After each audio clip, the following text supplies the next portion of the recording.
Guys, welcome to the new episode of my channel. আমি সঞ্জীব তোমাদের সাথে এখন এই ভিডিওতে বেশ কতগুলো লেটেস্ট আপডেট নিয়ে তোমাদের সঙ্গে কথা বলবো। ফার্স্ট যে আপডেটটা নিয়ে কথা বলবো সেটা হচ্ছে 2025-এ অস্কারে ইন্ডিয়ার তরফ থেকে যে সিনেমাটাকে পাঠানো হয়েছে সেই সিনেমাটার নাম হচ্ছে লাপাতা লেডিস। এই সিনেমাটা আশা করি তোমরা প্রত্যেকেই দেখেছো। সিনেমাটা বক্স অফিসে খুব একটা ভালো পারফর্ম করতে না পারলেও ওটিটিতে কিন্তু হিউজ রেসপন্স পেয়েছে, বলতে পারো ব্লকবাস্টার রেসপন্স পেয়েছে।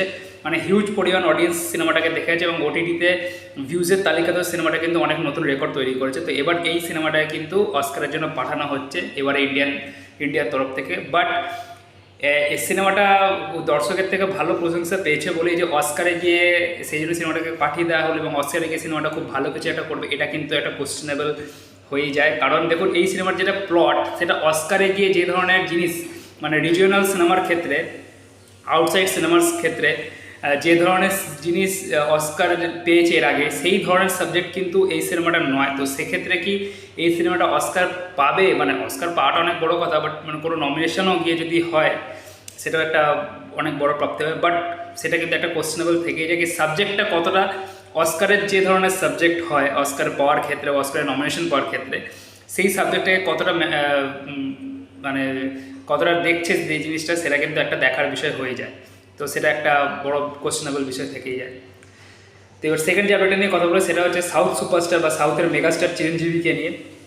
চিরঞ্জীবীর নাম কিন্তু গিনিস ওয়ার্ল্ড রেকর্ড বুকে চলে এলো। তার একটাই কারণ, সে তার 156টা মুভিতে প্রায় 576টা গানে 24,000 ড্যান্স স্টেপ করার জন্য গিনিস ওয়ার্ল্ড রেকর্ডে তার নাম চলে এসছে। এবং এটা কিন্তু একটা হিউজ প্রাপ্তি। 24,000 ড্যান্স স্টেপ তিনি করেছেন তার 576টা গানে, এবং তার জন্য তার নাম কিন্তু গিনিস ওয়ার্ল্ড রেকর্ড বুকে চলে এলাম। এটা কিন্তু আমাদের ইন্ডিয়ানদের জন্য একটা খুব বড় প্রাপ্তি।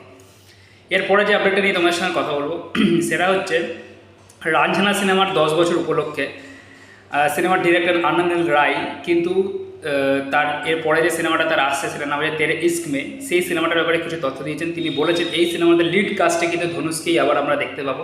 তো ধনুষকে হিন্দি সিনেমাতে আমরা আবার একবার দেখতে পেতে চলেছি, এবং তার সাথে এই সিনেমাতে লিড ফিমেল রোলে কিন্তু আমরা দেখতে পেতে পারি তৃপ্তি ডিমরিকে। যদিও এটা একটা রিমার্স রয়েছে, বাট আনন্দিল রায় নিজে বলেছে যে রিমার্স যেরকম চলবে সেরকম চলুক, আমরা খুব তাড়াতাড়ি কিন্তু অফিসিয়াল অ্যানাউন্সমেন্ট নিয়ে চলে আসবো, তবে ধনুষ আমাদের এই সিনেমায় কিন্তু থাকছে, এই কথাটা তিনি কনফার্ম করে দিয়েছে।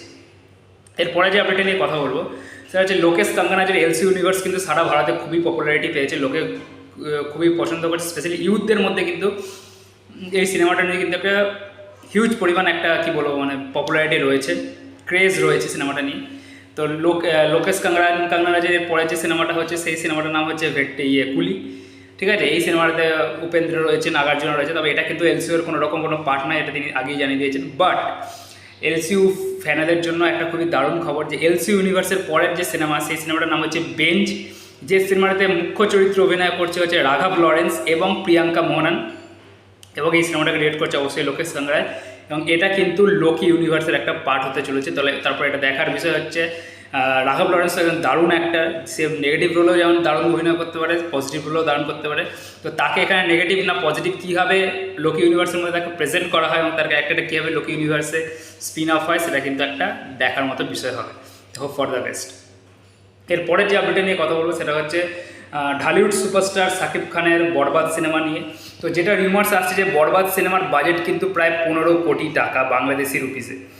তো এটা কিন্তু একটা হিউজ বাজেট, 15 কোটি টাকা, এবং দেখা যাক তারা এই মানিটাকে কীভাবে সিনেমার কাজে ব্যবহার করতে পারে। এবং আরও যেটা খবর শোনা যাচ্ছে যে এই সিনেমায় কিন্তু রবি বর্মাকে অ্যাকশন ডিরেক্টর হিসেবে নেওয়া হয়েছে। তো রবি বর্মা কিন্তু এর আগে বাংলাতে কাজ করে গেছে, জিতের সাথে রাবণে কাজ করেছে, মানুষে কাজ করেছে, বুমেরাঙে কাজ করেছে, এবং প্রচুর সাউথ ইন্ডিয়ান সিনেমাতে সে বড় বড় সাউথ ইন্ডিয়ান সিনেমাতে কাজ করেই গেছে। তো এবার এটা দেখার বিষয় যে ঢালিউড ইন্ডাস্ট্রির মেগাস্টার শাহরুখ খান কীভাবে কী করতে পারেন এই সিনেমাটা দিয়ে। তার আগের সিনেমা তুফান বাংলাদেশে দারুণ বিজনেস করলেও আমাদের এপার বাংলায় কিন্তু ভালো বিজনেস করতে পারেনি, এবং এখন ইন্দো বাংলাদেশ যা পরিস্থিতি চলছে সেই মুহূর্তে বাংলাদেশ সিনেমা ইন্ডিয়ান মার্কেটে কী করবে সেটা কিন্তু একটা কোশ্চেনেবল বিষয় থেকেই যায়। তো এটা খুব ভালো বিষয় যে শাকিব খান এত বড় বাজেটের সিনেমা করছে এবং বাইরের ডিরেক্টরদেরও বাংলাদেশে নিয়ে যাচ্ছে, এটা বাংলাদেশ সিনেমার উন্নতির জন্য খুবই একটা ভালো পদক্ষেপ বলে আমি মনে করি। এরপরে লাস্ট যে দুটো আপডেট নিয়ে কথা বলবো সেটা হচ্ছে ফার্স্ট হলো দেভারার আপনার যে স্যাটেলাইটস রাইটস বা থিয়েটিক্যাল রাইটস যেটা বিক্রি হয়েছে সেটার পরিমাণ হচ্ছে 182 কোটি টাকা, ঠিক আছে। এর প্যান ইন্ডিয়া যে থিয়েটিক্যাল রাইটস বিক্রি হয়েছে সেটা হচ্ছে 182 কোটি টাকা। তো প্যান ইন্ডিয়া থেকে সিনেমাটাকে মোটামুটি 184 কোটি টাকা নেট এবং 300 কোটি টাকা প্লাস গ্রস কালেকশন করলে কিন্তু সিনেমাটা হিট হবে। এবং সিনেমাটার যে হাইপ রয়েছে, আশা করি যদি খুব নেগেটিভ রিভিউ না পায় তাহলে খুব সহজেই এই সিনেমাটা হিট বা সুপারহিট হয়ে যেতে পারে। এবং লাস্ট যে আপডেট নিয়ে যে কথা বলবো সেটা হচ্ছে স্ত্রী 2 এর বক্স অফিস কালেকশন। স্ত্রী 2 কিন্তু প্রথম হিন্দি সিনেমা হিসাবে 600 কোটি টাকার গ্রস মার্ক পার করলো। ইয়েস, নেট 600 কোটি টাকার গ্রস মার্ক পার করলো প্রথম হিন্দি সিনেমা হিসাবে। এটা কিন্তু একটা হিউজ প্রাপ্তি। এবং এই সিনেমায় প্রবাবলি যেখানে কোনো বড় স্টার নেই, এবং প্রবাবলি এই সিনেমাটা কিন্তু একটা ফিমেল সেন্ট্রিক সিনেমা। এখানে রাজকুমার রায় অবশ্যই নায়ক আছে, কিন্তু সিনেমার কিন্তু মেন হাই পয়েন্ট কিন্তু শ্রদ্ধা কাপুর। সেক্ষেত্রে একজন ফিমেল স্টারের ক্ষেত্রে এটা কিন্তু একটা বড় প্রাপ্তি যে তার সিনেমা হিসেবে প্রথম হিন্দি সিনেমা যেটা 600 কোটি টাকা পার করলো। তো এই কটাই ছিল আজকের আপডেট। ভিডিওটা ভালো লাগলে অবশ্যই লাইক করে দিও, চ্যানেলটাকে সাবস্ক্রাইব করে দিও। Thank you.